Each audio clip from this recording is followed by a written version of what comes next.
नागरिकतालाई मैले कसरी बुझेको छु भन्छ यही बहाना बनाएर केपी ओलीले राष्ट्रपति शासन लगाउँछन् र आफूले चलाउन नसक्ने भएपछि विद्याको हातमा सत्ता सुम्पिन्छन् र केपीबाट देशका विरुद्धमा एउटा ठुलै अपराध हुने चाहिँ खतरा बढ्दै गएको देख्छु मैले। वास्तविक एकदम वास्तविक हो, यसमा कुनै शङ्का छैन। अब त्यो 5 वर्ष चाहिँ सुरक्षित रहेको तपाईको कुर्सी दाउमा राखेर यिनले चुनाव गर्नुपर्ने कारण के? मैले जित्छु भनेर होइन, यसका पछाडि अरू कसैको खेल छ। छरछिमेकमा तर्साउने एउटा चाहिँ मुद्दाको रूपमा यिनले यहाँ पारित गराएपछि माहरूले यो कार्यान्वयनमा जाँदैन। मैले उही बेला भनेको थिएँ, त्यो सत्य साबित भयो। भने यिनलाई चलाउने विदेशीहरूले कस्तो चाहिँ चाल चलिरहेछन् हेर्ने त्यति मात्रै हो।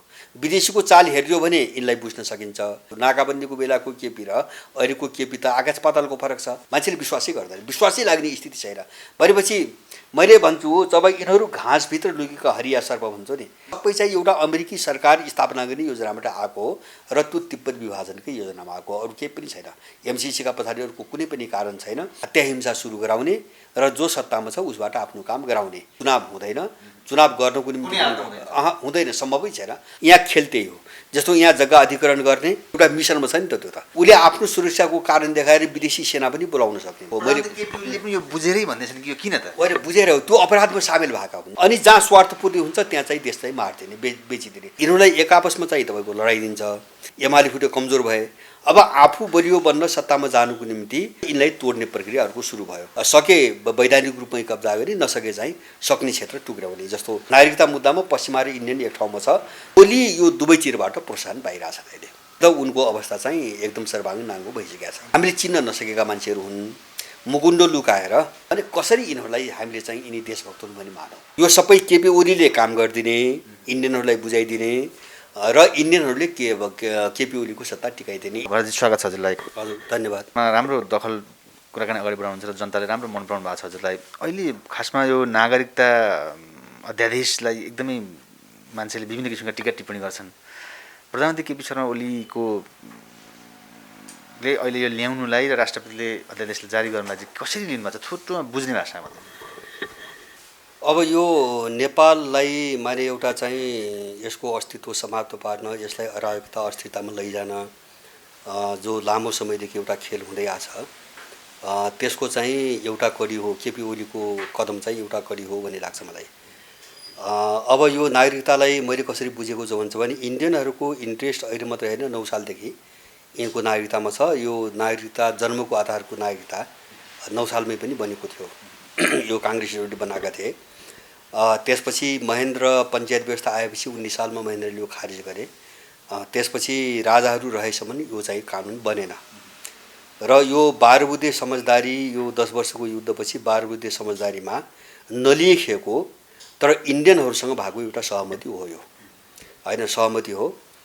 त्यो सहमति अनुसार यिनीहरूले पछाडि 63 सालमा भयो के भन्छ भने माओवादी अब संसदीय व्यवस्थामा आयो, वृहत शान्ति सम्झौता भइसकेको थिएन।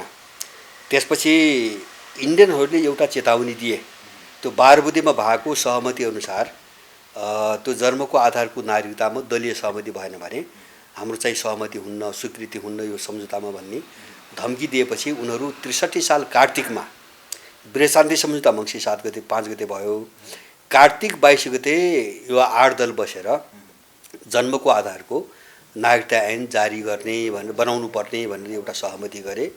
अनि वृहत शान्ति सम्झौता भयो र त्यसको 1 महिनापछि चाहिँ संसदले त्यो कानुन पारित गर्यो र अन्तरिम संविधानमा त्यो पछि सामेल गरिएको हो।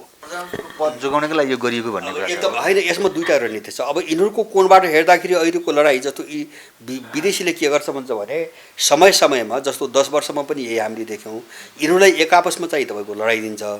अनि चाहिँ तपाईँको कमजोर लडेपछि त कमजोर हुन्छ। अब जस्तो अहिले चाहिँ एमाले फुट्यो भनौँ न, एमाले फुट्यो, कमजोर भए। अब आफू बलियो बन्न सत्तामा जानुको निम्ति त्यो विदेशीको चागटी गर्नुपर्ने स्थिति आउँछ र त्यो गराउनुको निम्ति उनीहरूले यिनलाई लडाउँछन्। 10 वर्ष पनि माओवादी र संसदवादीलाई एउटै शक्तिले प्रयोग गर्यो, लडायो र 12 बुँदेमा ल्याएर जोड्यो। र अहिले पनि के भयो भन्छ भने उनले चाहिँ जस्तो यो चुनावको बेला यिनी सबैलाई जोडे। अब त्यो चाहिँ तपाईँको जोडाइबाट यिनले भने जस्तो काम भएन, संविधान जारी गर्दाखेरि त्यसैले यिनलाई तोड्ने प्रक्रियाहरूको सुरु भयो। र अहिले चाहिँ यो के हो भन्छ भने केपी ओली सत्तामा भएको हुनाले उनकै हातबाट अब अब बाहिरी शक्तिहरूका जति कामहरू छन् सबै कामहरू उनकै हातबाट हुन्छ भने केपी ओलीलाई साथ दिएर अगाडि बढाउने भन्ने उनको रणनीतिबाटै चाहिँ अब केपी ओली पनि टिक्या हो। जस्तो अब बाहिर हेर्दा त हामीले नाकाबन्दीकै पालादेखि ओली र चाहिँ भाजपाको सम्बन्ध एकदम नराम्रो देख्या हो हामीले। तर अहिले चाहिँ तपाईँको मानव चाहिँ एउटै पार्टी हुन् कि भन्ने जस्तो रूपमा देखा परे होइन। त्यो नक्सा केसदेखि लिएर नागरिकता केससम्म आउँदाखेरि सबै काम ओलीबाटै गरिरहेछन्।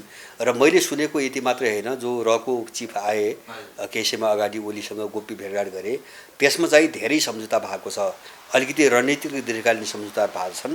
त्यसमा सुरक्षाका कुराहरू पनि छन्, विदेश नीतिका कुराहरू पनि छन्, आएपछि नि कोशी नदीको कुरा पनि छ। यो सबै केपी ओलीले काम गरिदिने, इन्डियनहरूलाई बुझाइदिने र इन्डियनहरूले केपी ओलीको सत्ता टिकाइदिने। इन्डियन भन्नाले अहिलेको सत्ता पक्ष भन्न खोजेँ मैले, आरएसएस भाजपा भनौँ न। अब त्यो सम्झौता अन्तर्गत केपी ओली यो नाङ्गो एउटा अवस्थाबाट गइरहेछन्। र यो विशेष गरिकन इन्डियनहरूको कोणबाट हेर्दाखेरि यो नागरिकता भनेको नेपाललाई वैधानिक रूपमै आफ्नो जनसङ्ख्या चाहिँ अतिक्रमण गराएर वैधानिक रूपमै नेपाललाई कब्जा गर्ने योजना हो यो होइन। जस्तो फिजीमा भयो, श्रीलङ्कामा त्यो कोसिस गरे, 30 वर्ष गृहयुद्ध भयो होइन। सके वैधानिक रूपमै कब्जा गरी, नसके चाहिँ सक्ने क्षेत्र टुक्राउने। जस्तो तराई विभाजन गर्नकै निम्ति यही नागरिकता ऐनलाई टेकेर उनले एक मधेस प्रदेशको कुरो गरेको हो। किन तराईमा जनसङ्ख्या बढ्ने भएपछि तराई छुट्याउन सकिन्छ भन्ने भयो। अब इन्डियनहरूको कोण त्यो भयो। अब तर यो नागरिकता जो अध्यादेश छ नि, यसमा पश्चिमाहरू पनि समर्थन छ, इन्डियनको मात्रै होइन। अब होइन, पूर्ण रूपमा छ। नागरिकता मुद्दामा पश्चिमा र इन्डियन एक ठाउँमा छ। त्यो गएमा चाहिँ जन्मको आधारको नागरिकता दिने, तिनका सन्तानलाई बक्सज बनाउनेमा चाहिँ इन्डो पश्चिमाहरूको चाहिँ रणनीति एउटै हो। तर पश्चिमाहरूको उद्देश्य के हो भन्छ भने नेपालभित्र अब नेपालमा शरण लिएका सबै विदेशीहरूलाई नागरिकता दिलाएर जन्मको, किन यहाँ बसेपछि त यही जन्मन्छ। अब जस्तो 60 वर्षदेखि तिब्बती बसिरहेछ, रोहिङ्गा आइरहेछ होइन, भोलि अरू आउलान्। यिनी सबै उनीहरूले पश्चिमाहरूले ल्याउने शरणार्थी जो छन् नि, यिनी सबैलाई चाहिँ जन्मको आधारको नागरिकता दिने, तिनका सन्तानलाई वंशजका नागरिक बनाउने र तिब्बत विभाजनको निम्ति एउटा फौज त्यहीँभित्रबाट तयार पार्ने, त्यो रणनीतिबाट पश्चिमाहरूले यो मुद्दालाई साथ दिएका छन्।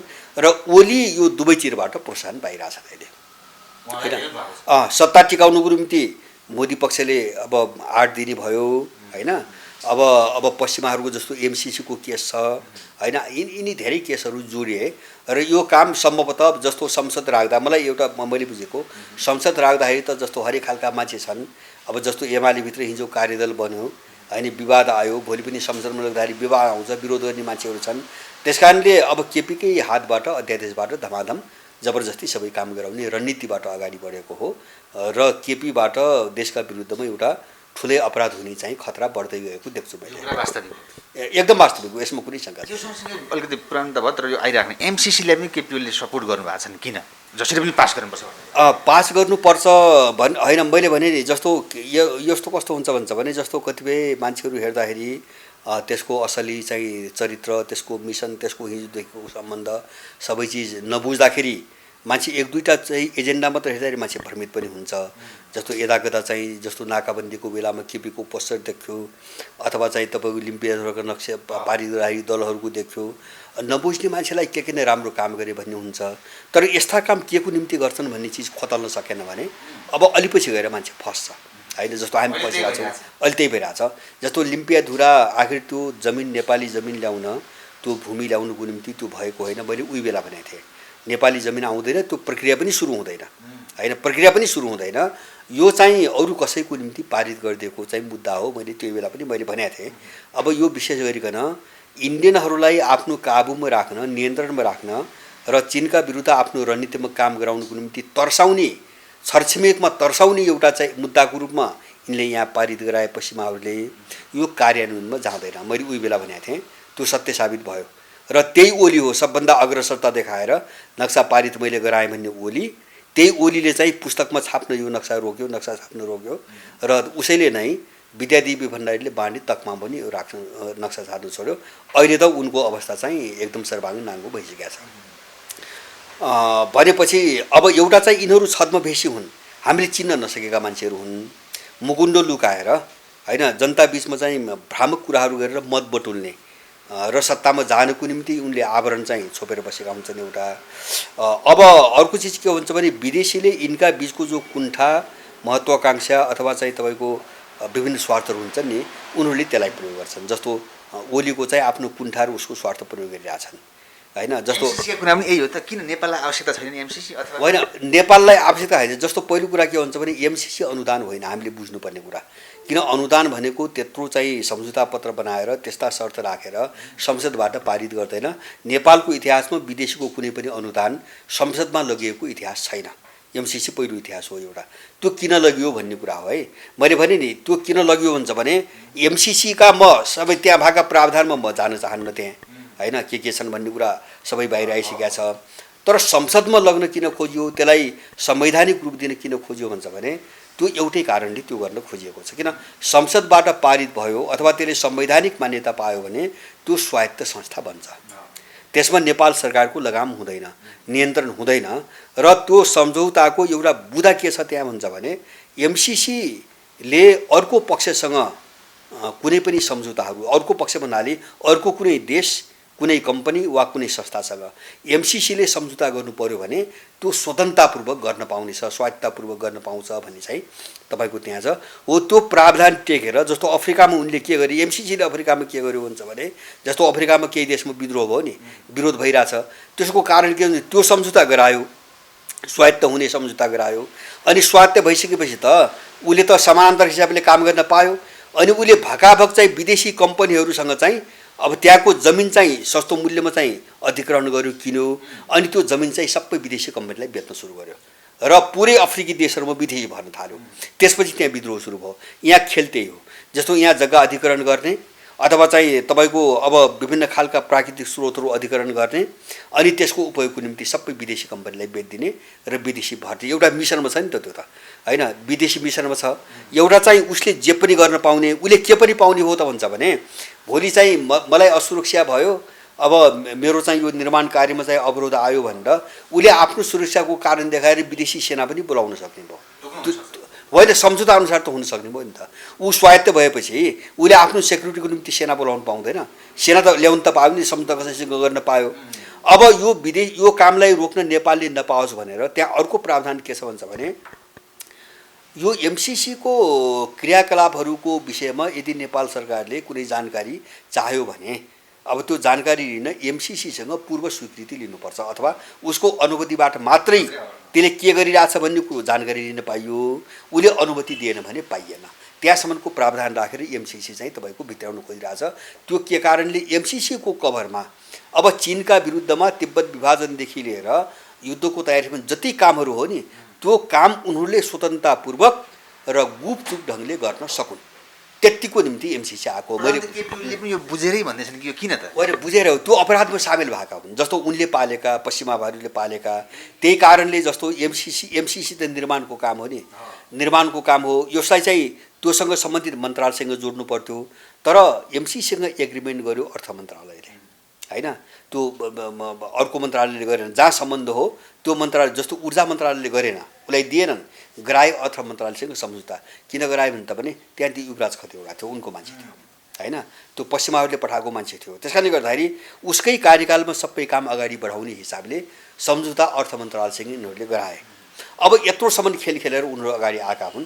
त्यस कारणले एमसीसीको एउटै उद्देश्य नेपालभित्र पस्ने, समानान्तर सरकारको रूपमा, समानान्तर सत्ताको रूपमा काम गर्ने र आफ्ना सबै गतिविधिहरू नेपालको आँखाबाट चाहिँ गोप्य राख्ने। जस्तो उसको एकाउन्टदेखि लिएर उसका कुनै पनि कुराहरू अनुमति बिना नेपालले हेर्न नपाउने भनेपछि ऊ छुट्टै सत्ता हुने भयो, ऊ छुट्टै देश हुने भयो एक खालको। अनि त्योभित्र उसले के गरिबस्छ जानकारी नपाएपछि त उसले के गर्छ भन्दा जुन मिसनको निम्ति आयो त्यही काम गर्छ उसले। अनि उसले चीनको विरुद्धमा हतियार आयात गर्ने, हतियार उत्पादन गर्ने, त्यहाँ पनि के भन्छ भने उत्पादन पनि चाहिँ के गर्ने भन्ने कुरा नेपालले हस्तक्षेप गर्न नपाउने, त्यहाँसम्म प्रावधान छ। उत्पादन के गर्ने भन्ने कुरा पनि एमसीसीले तय गर्ने भनेपछि अब यो सबै चाहिँ एउटा अमेरिकी सरकार स्थापना गर्ने योजनाबाट आएको हो र त्यो तिब्बत विभाजनकै योजनामा आएको, अरू केही पनि छैन। एमसीसीका पछाडि अरूको कुनै पनि कारण छैन। र त्यहाँ व्यवस्था के छ भन्छ भने एमसीसीले 5 वर्षपछि नेपाललाई हस्तान्तरण गरेर यहाँबाट बिदा हुने प्रावधानसम्म छैन। त्यो प्रावधानसम्म छैन।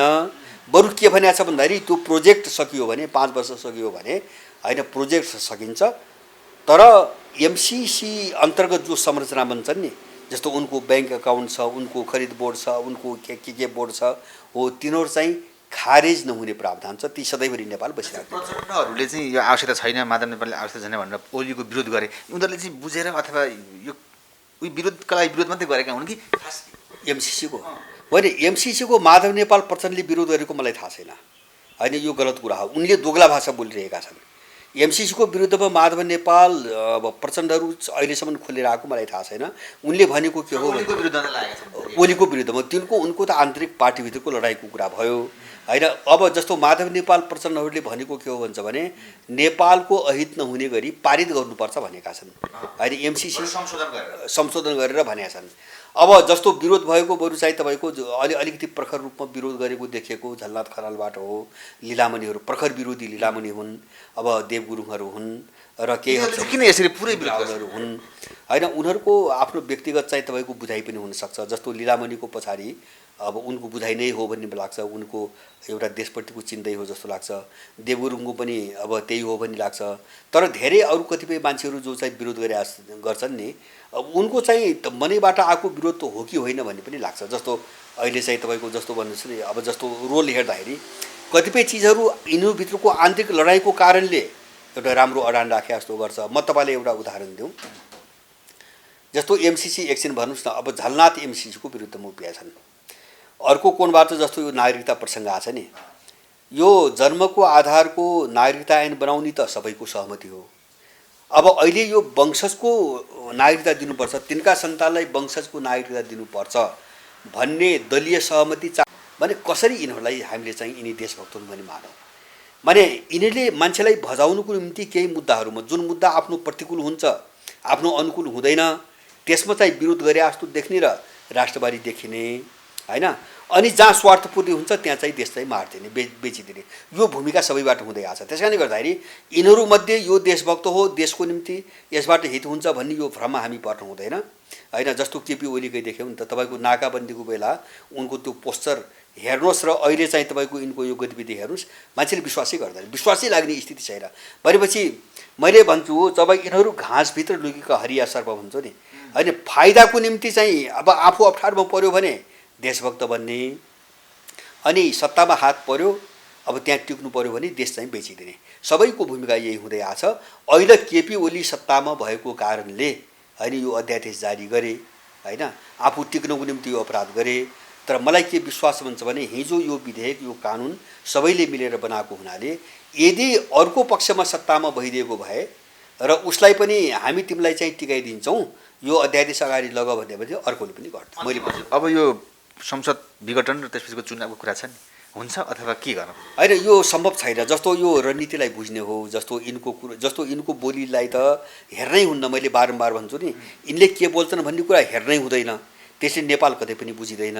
हेर्ने के हुन्छ भने यिनलाई चलाउने विदेशीहरूले कस्तो चाहिँ चाल चलिरहेछन् हेर्ने, त्यति मात्रै हो। विदेशीको चाल हेरियो भने यिनलाई बुझ्न सकिन्छ। मैले भने नि जस्तो केपीलाई बुझ्न त विदेशीको चाल हेर्नु पर्यो। अब नत्र केपीको चाल हेरिकन त केपीले के बुझ्यो, नाकाबन्दीको बेलाको केपी र अहिलेको केपी त आकाश पातालको फरक छ। तर विदेशीको चिज गोटी चाल के हो भन्छ भने नेपाललाई तपाईँको एउटा अराजकता अस्थिरता लैजाने, यिनलाई लडाउने, हत्या हिंसा सुरु गराउने र जो सत्तामा छ उसबाट आफ्नो काम गराउने, हामी तिमीलाई टिकाइन्छौँ हाम्रो काम गर भन्ने, त्यही सिलसिलाबाट अगाडि बढ्छ। चुनाव हुँदैन, चुनाव गर्नको निम्ति हुँदैन, सम्भवै छैन। अहिले 6 महिनाभित्र सम्भवै छैन। एउटा चाहिँ अब यो रणनीतिको कोणबाट हेर्दा, मैले अर्को केपीको कोणबाट हेर्दाखेरि तपाईँ हामीले सहज ढङ्गले बुझ्ने के हो भन्छ भने अब पार्टी पनि फुट्न थाल्यो होइन, बदनामी पनि बढ्न थाल्यो। हिजोको त्यो चाहिँ तपाईँको चार मोह पनि सबै टुटेर गयो आम जनतामा, भोट पनि दिँदैन। जस्तो नाकाबन्दी पछि जो दियो नि त्यो त केपीप्रति त छैन। भनेपछि केपी ओलीले जित्ने सम्भावना त छैन नि त, अब बहुमत ल्याउने सम्भावना त छैन। भनेपछि कमसेकम यति नगरेको भए 5 वर्ष यिनको प्रधानमन्त्री त कसैले खाइदिनु त थिएन भने। अब त्यो 5 वर्ष चाहिँ सुरक्षित रहेको तपाईँको कुर्सी दाउमा राखेर यिनले चुनाव गर्नुपर्ने कारण के, मैले जित्छु भनेर होइन, यसका पछाडि अरू कसैको खेल छ। त्यस कारणले गर्दाखेरि केपीले चुनाव गराउनुको निम्ति पनि घोषणा गरे होइन, चुनाव गराएर उनलाई बहुमत ल्याउँछु भन्ने विश्वास पनि छैन। अरू कसैको खेलको एउटा हतियार भएको हो। अब त्यहाँबाट चाहिँ के हुन्छ भने अब चुनाव जस्तो संसद विघटन गर्दाखेरि चुनाव गर्छु त भन्नु पऱ्यो नि, अरू कारणले त संसद विघटन गर्न पाइएन। मैले बुझेको केही समयपछि अब अलिकति अराजकता हुन्छ, अलिकति मुठभेड हुन्छ, हिंसा हुन्छ, त्यही बहाना बनाएर केपी ओलीले राष्ट्रपति शासन लगाउँछन् र आफूले चलाउन नसक्ने भएपछि विद्याको हातमा सत्ता सुम्पिन्छन्। मैले बुझेको त्यति हो। त्यस कारणले अब देश त्यसपछि कतातिर जान्छ त्यो अहिले अनुमान गर्न सकिन्न, तर चुनाव चाहिँ हुँदैन। Thank you. हजुर, धन्यवाद यहाँलाई।